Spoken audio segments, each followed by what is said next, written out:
नमस्कार सर. नमस्कार. सर माझा प्रश्न आहे की आता एव्हीजीसी सेक्टर जे आहे ते आता खूप मोठं होतंय, पण स्टुडंट्सला तरी एक प्रश्न असतो की नंतर जाऊन काय करायचं. त्यांच्यासमोर एखाद दुसराच कोर्स असतो, मेडिकल, इंजिनिअरिंग असंच असतं. तर त्याच्यासाठी सरकार असं काही करू शकतं की तो पण कोर्स उपलब्ध करू शकतं ज्याच्याकडून त्यांचा पाथ क्लिअर होईल. ते मला असं वाटतं अथर्वनी अगदी योग्य प्रश्न विचारलेला आहे. कारण आपल्याकडे अजूनही म्हणजे एवढी मोठी क्रिएटर्स इकॉनॉमी तयार होते.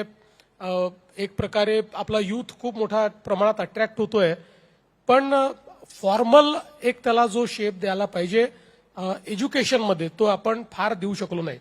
आणि म्हणूनच आपल्या देशाचे माननीय प्रधानमंत्री श्री नरेंद्र मोदीजी यांनी मागच्या वर्षी महाराष्ट्राला वेव्ज होस्ट करायला दिला. आणि वेव्सच्या माध्यमातून एक महत्वाची गोष्ट जी झाली की जसं आपल्याकडे IIT आहे तसं आता आपल्याकडे IICT सुरू झालं, Indian Institute of Creative Technology. आणि Indian Institute of Creative Technology हे आपलं हब आहे की जे अशा प्रकारच्या क्रिएटर्स इकॉनॉमीमध्ये जो एक ह्युमन रिसोर्स आपल्याला लागतो किंवा जे ट्रेनिंग लागतं किंवा त्याकरता जे इन्फ्रास्ट्रक्चर लागतं अशा सगळ्या गोष्टीची इकोसिस्टीम ते तयार करेल. आणि त्याचा उपयोग आपण हब म्हणून करू आणि त्याचे स्पोक्स वेगवेगळ्या ठिकाणी आपण तयार करू.